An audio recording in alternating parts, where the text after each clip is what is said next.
The crisp white paper trembled in my hand, not from my shaking, but from the force with which he dropped it onto the polished surface of the counter.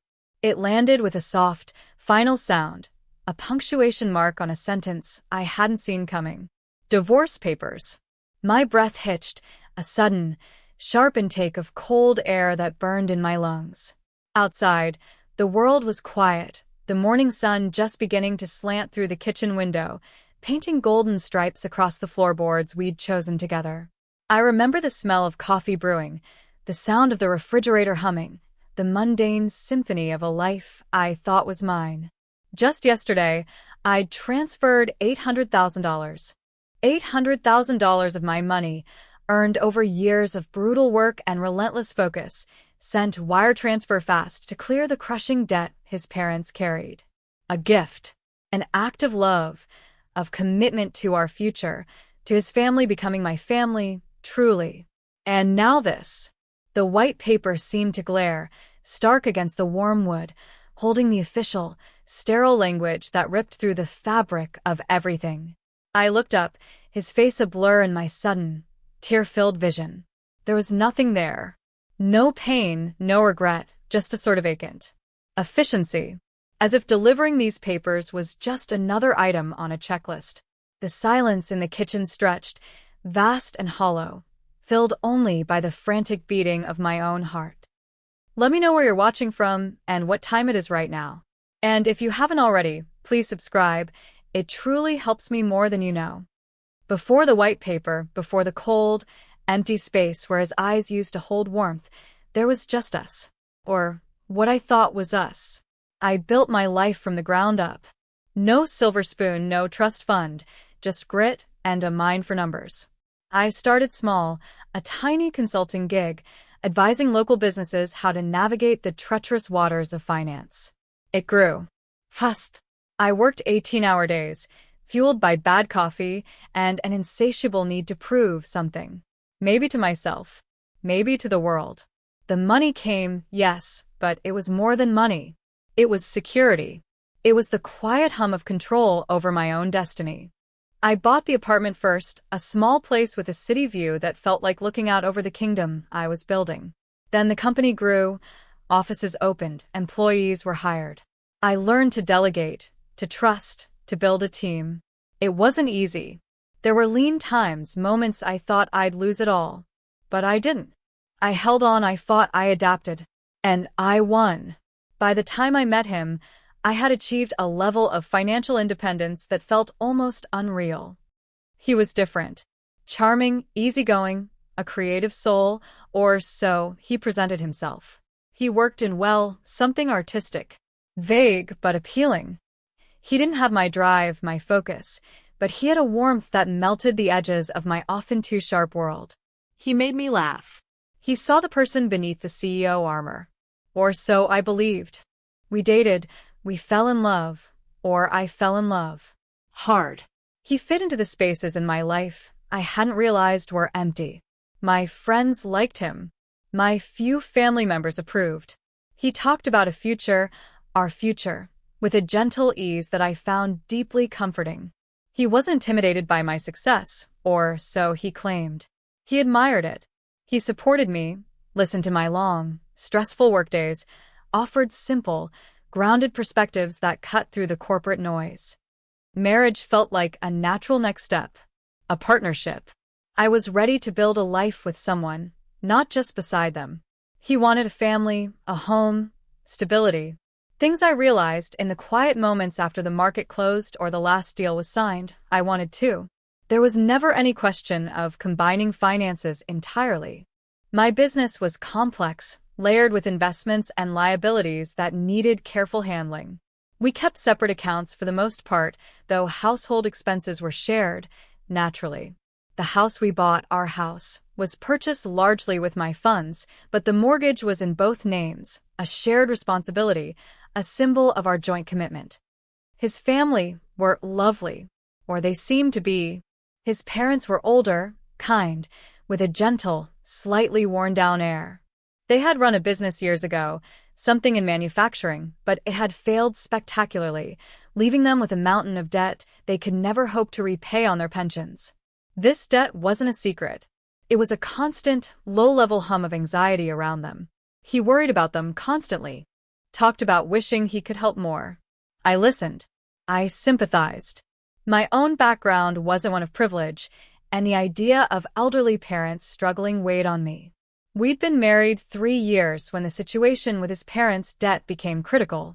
A lender was threatening foreclosure on their small, modest home.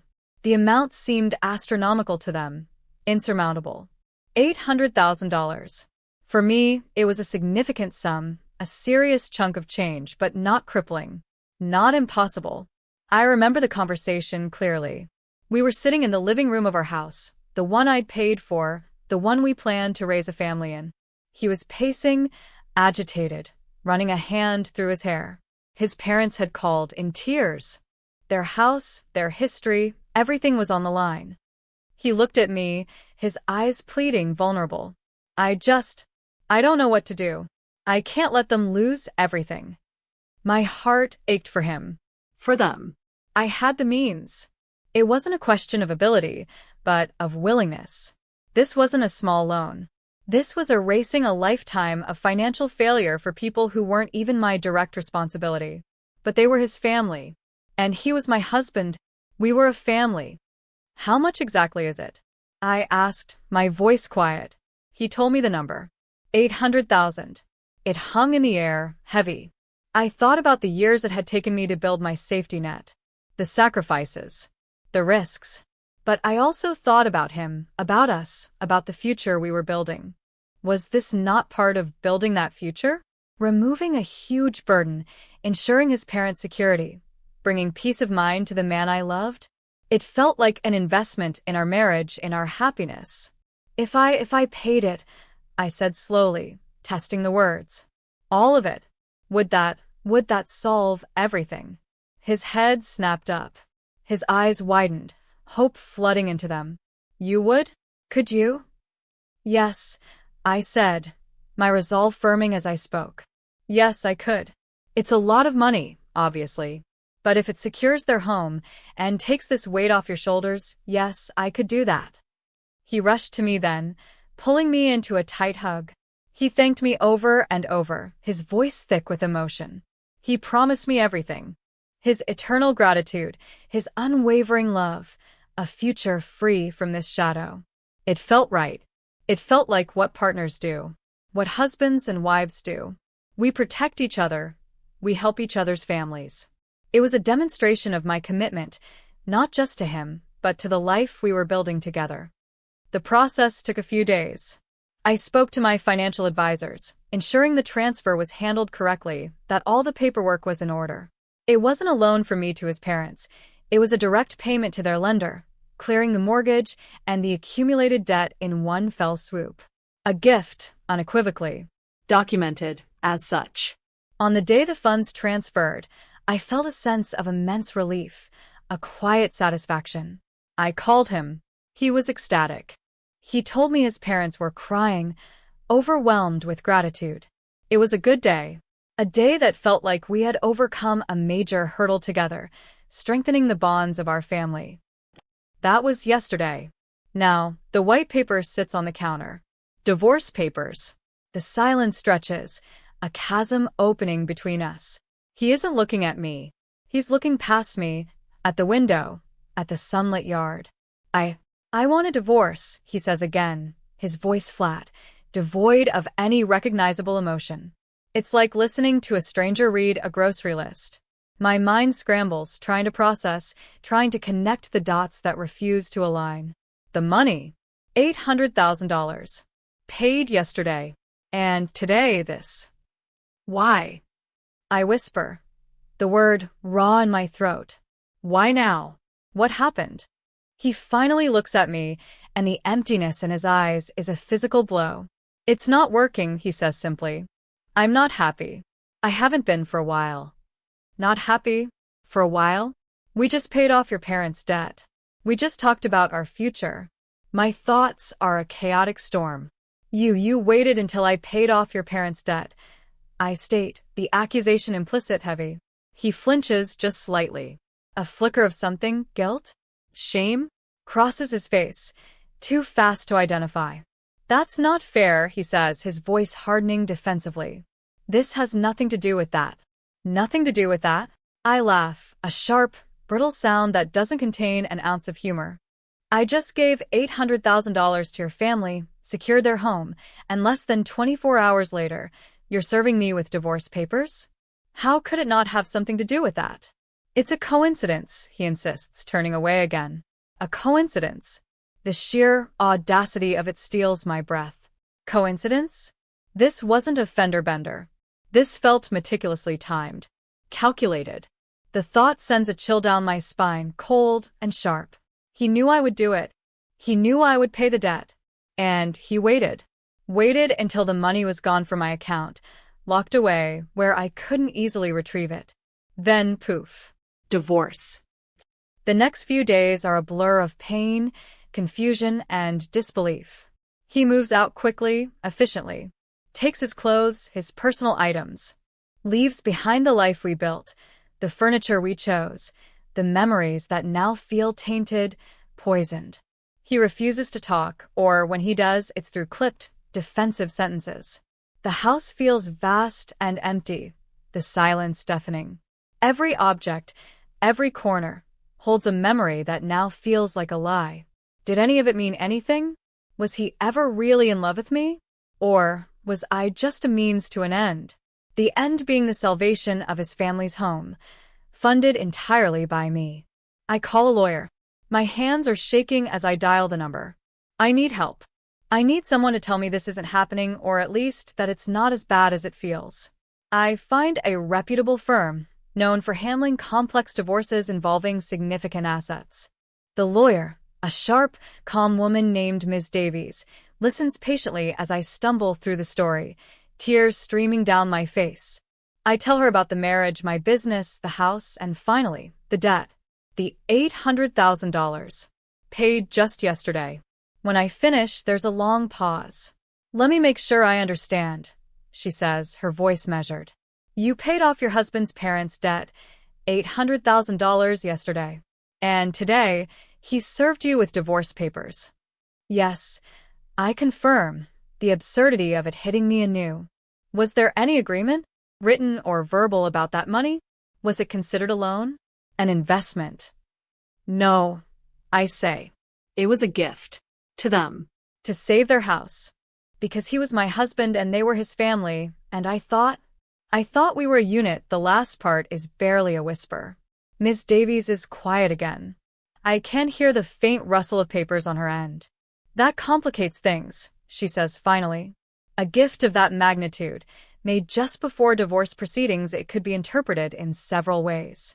We might argue it was a marital asset used inappropriately, or even a fraudulent transfer depending on the specifics. But recovering it directly from his parents will be incredibly difficult, if not impossible. They weren't a party to your marriage contract. The money is gone. My stomach clenches. Gone. $800,000. Just evaporated. Handed over, out of love and commitment, and now it feels like I simply threw it into a black hole while he watched, smiling inwardly. What about my assets? I ask, my voice trembling. The business? The house? We will fight to protect your assets, she assures me. Your business is separate, clearly yours. The house is more complicated, being in both names, but given the disproportionate contribution you made to its purchase, we have a strong case for a larger share, perhaps even full ownership. But his claim on marital assets on your income could be significant, especially since he knows you are independently wealthy. The conversation spirals into legalese I struggle to follow. Division of assets, spousal support, mediation, litigation. It's overwhelming. I leave her office feeling worse than when I arrived. The betrayal is deeper now. It's not just emotional, it's financial. It feels calculated, cold-blooded. He didn't just break my heart. He tried to break my bank account on the way out. The days turn into weeks. The legal process grinds forward, slow and painful. His lawyer is aggressive. They claim the $800,000 was a gift to us as a couple, to improve his parents' situation, thereby benefiting the marriage. They argue it was spent during the marriage and is therefore gone, non-recoverable. They argue for a significant portion of my assets, citing his contribution to the household, his support of my career. It's insulting. His support mostly consisted of not complaining too much when I worked late. He seems emboldened. When we have to interact, usually through lawyers or brief, tense exchanges about logistics, he is distant, cool. There's a smugness around his eyes I hadn't seen before. He thinks he's won. He thinks he played me perfectly, got the debt cleared, filed for divorce immediately, and now he'll walk away with a chunk of my wealth on top of it. The injustice burns hotter than the pain of the breakup itself. It transforms the sadness into a cold, hard anger. I start working again, throwing myself into the relentless demands of my business, hoping to find a distraction. But the betrayal follows me. Every deal I close, every dollar I earn, feels threatened. The security I built so carefully feels fragile, exposed. I look at the faces of my employees, the people who depend on the stability of the company, and the stakes feel even higher. This isn't just about my money anymore. It's about protecting everything I've built, everything I'm responsible for. Ms. Davies and I pore over documents. Bank statements, property deeds, tax returns. Every financial detail of our 3 years together is laid bare. The $800,000 transfer is a gaping wound in the ledger. We discuss strategy. Can we argue fraud? Undue influence? It's a long shot. The money is gone. The focus has to shift entirely to protecting what's left. His demands through his lawyer are exorbitant. He wants half the value of the house, significant spousal support, a share of my future earnings. He's painting a picture of a devoted husband whose wife's career took over, leaving him neglected, and now he deserves compensation. It's a lie, a carefully constructed narrative of victimhood designed to extract maximum financial gain. One evening, sifting through a box of old papers from when I first started my business, I find a thick envelope. It's labeled legal documents, personal. I remember it. It contains the initial contracts for my business, agreements with early partners, property deeds, and something else. A prenuptial agreement. I stare at it, a wave of disbelief washing over me. A prenup? I signed a prenup. My mind races back years. Before I even met him. My first lawyer, a tough old bird who handled all my early business contracts, had insisted on it. You're building something significant, she'd said. Protect it. You never know what life will throw at you. I'd been young, focused on the business, not thinking about marriage. I'd signed it almost absent-mindedly, seeing it as just another piece of routine legal protection, like incorporating the business or setting up insurance. I'd completely forgotten about it. When I met him, when we fell in love, the idea of a prenup felt wrong, like anticipating failure. So I never brought it up. I assumed, in my starry-eyed state, that love was enough. That trust was the only contract we needed. I tear open the envelope, my hands trembling again, but this time not from fear, from a flicker of something else. Could this change things? I scan the document. It's comprehensive. It clearly delineates our separate assets owned prior to the marriage, stating they remain separate property. It outlines how assets acquired during the marriage would be handled. Standard stuff, mostly favoring the protection of my premarital wealth and the future earnings of my business. But then I see it. A specific clause. Tucked away towards the end, almost an afterthought. It wasn't about protecting my gifts to him. It was about protecting assets gifted from me to third parties during the marriage. My eyes scan the dense legal text. It states that any significant financial gift made by one party to a third party during the marriage, exceeding a certain percentage of the gifting party's net worth, a percentage I knew the $800,000 far exceeded, would be considered separate property used for a non-marital purpose if the marriage dissolved within a specified time frame after the gift was made.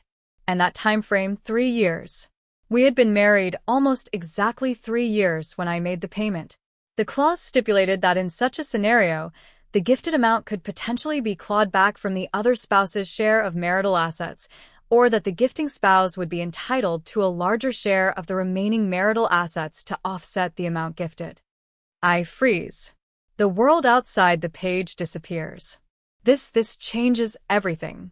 The prenup wasn't just about protecting my business from him. It had a specific clause designed to protect me from exactly this kind of situation. From making a massive financial outlay outside the direct marital sphere, only for the marriage to implode immediately after. It was a layer of protection I hadn't even known was there. I reread the clause several times. Let the implications sink in. It meant the $800,000, while gone to his parents, wasn't simply lost from my balance sheet in the eyes of this agreement.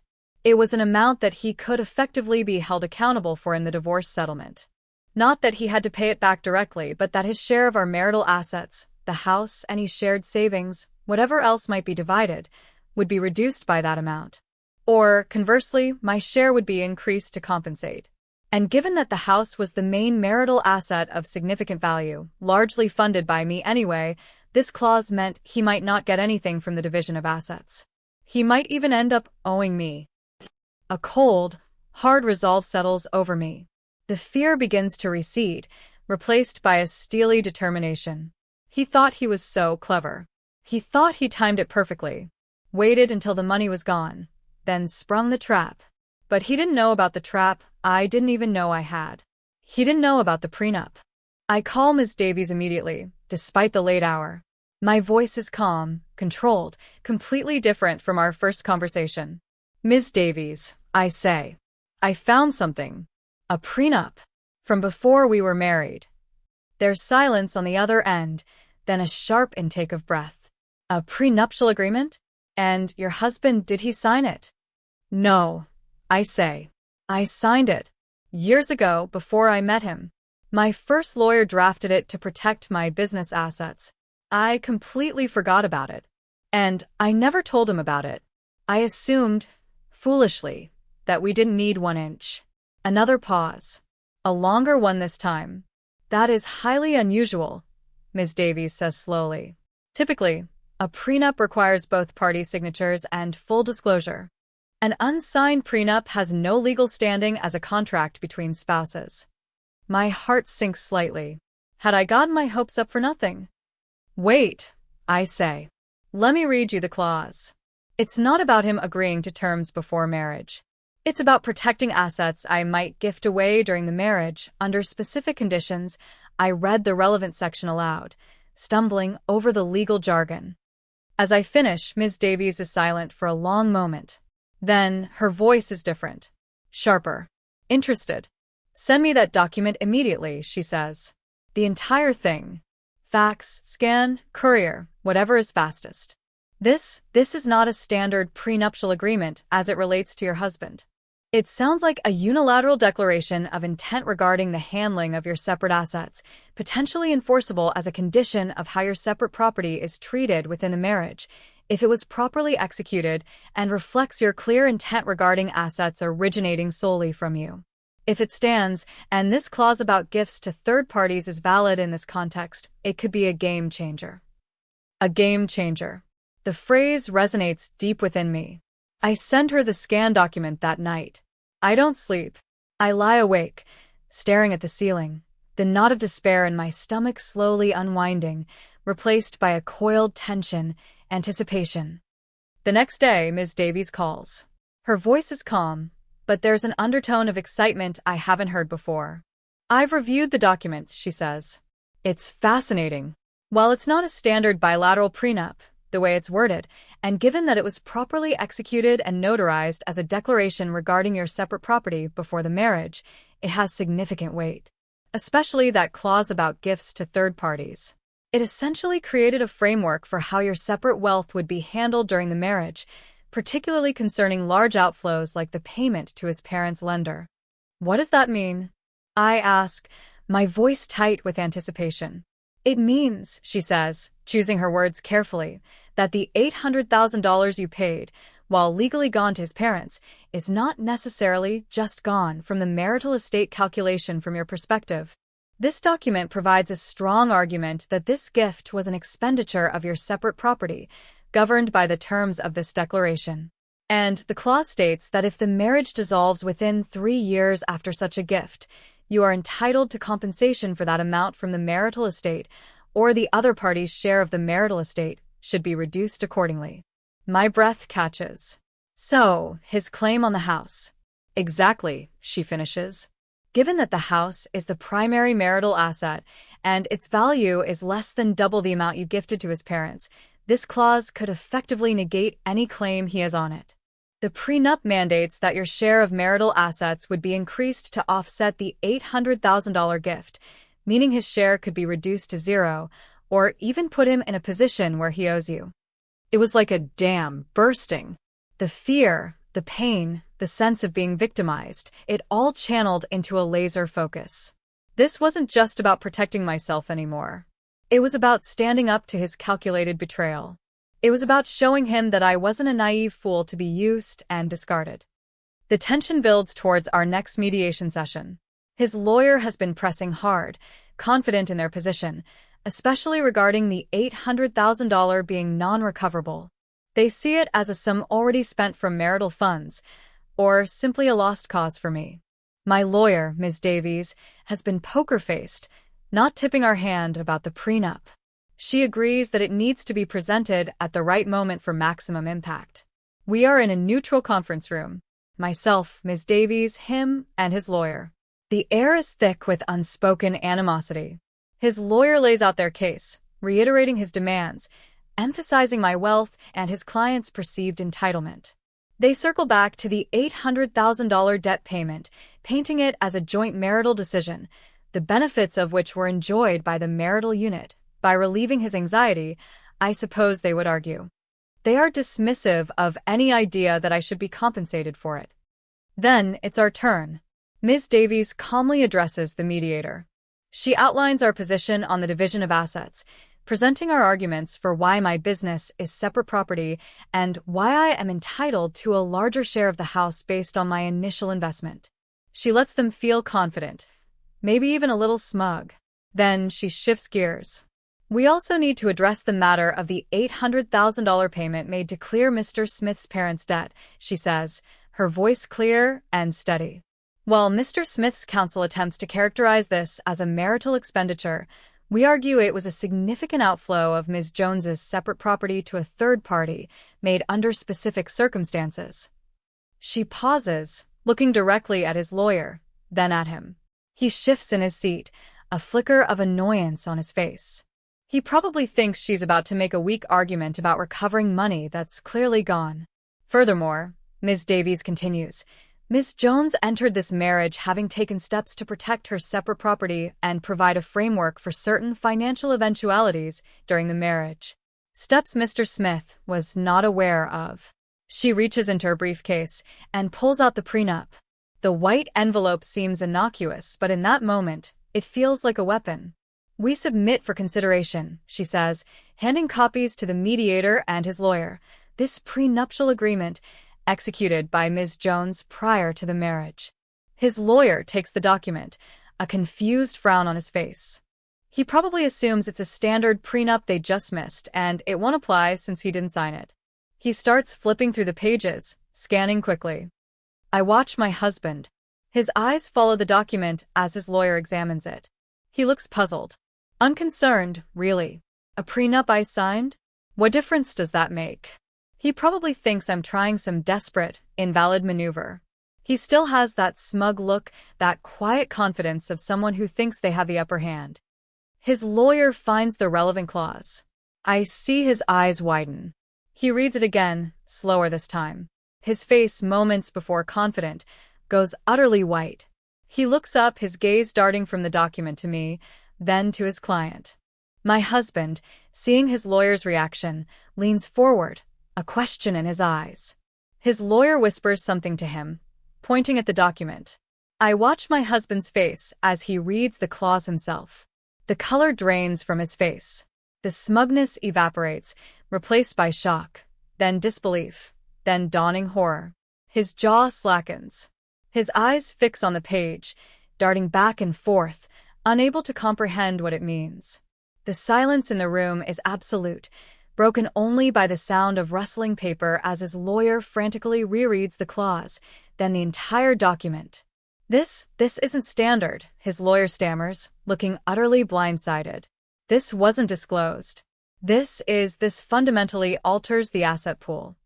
As I stated, Ms. Davies says calmly, it is a declaration Ms. Jones made regarding her separate property prior to the marriage. It was properly executed and is, we argue, binding in how that specific property is viewed in this divorce context, especially concerning significant gifts to third parties within the time frame specified. She lets the weight of the words hang in the air. The time frame, 3 years. The $800,000. Gifted yesterday, relatively speaking. The clause. The compensation. His lawyer is whispering urgently to him now, their heads bent together. I can see my husband's eyes, wide and panicked. He understands. He understands that his timing, his perfectly executed plan to get his family's debt cleared and then leave, might have just backfired spectacularly. He thought he was taking me for $800,000 and then some. Now he might be walking away with nothing. Or worse. The mediation session breaks down. His lawyer needs time to understand this new, unexpected obstacle. Time to scramble, to figure out if there's any way to challenge the validity of the document, or, at least the clause. We leave the room. Ms. Davies gives me a small, almost imperceptible nod. Victory isn't secured yet, not legally, but the psychological blow has landed. I look back once. My husband is sitting there, slumped, his face in his hands. The picture of defeat. The hunter caught in his own snare. There's no triumph in my heart, no wild joy. Just a cold, quiet satisfaction. And an immense sense of relief. The $800,000 is still gone, yes. But it won't cost me everything else. The legal fight continues for a while longer, but the dynamic has shifted completely. His lawyer tries to argue the prenup clause is invalid, undisclosed, unfair. But Ms. Davies is prepared. She argues that it wasn't a contract with him, but a declaration about the handling of my separate property, valid regardless of his knowledge or agreement, as long as it didn't violate public policy or his rights regarding marital property. The $800,000 wasn't marital property when it was earned. It was my separate property. The gift wasn't to him, it was to a third party. The clause specifically governed this kind of transaction within a specific time frame if the marriage failed. It held up. In the end, the settlement reflects the reality of the prenup. The $800,000 gift, though gone to his parents, is accounted for. My share of the marital assets, primarily the house, is adjusted upwards to compensate for the $800,000 expenditure of my separate funds to a third party immediately prior to the divorce. He gets almost nothing from the marital estate. The house is mine. My business remains mine. My separate assets are protected. He walks away with little more than his personal belongings and the knowledge that his parents' debt is paid, thanks to the woman he tried to bilk. It wasn't about winning big, not in the sense of gaining something. It was about not losing, about protecting what was mine, what I built.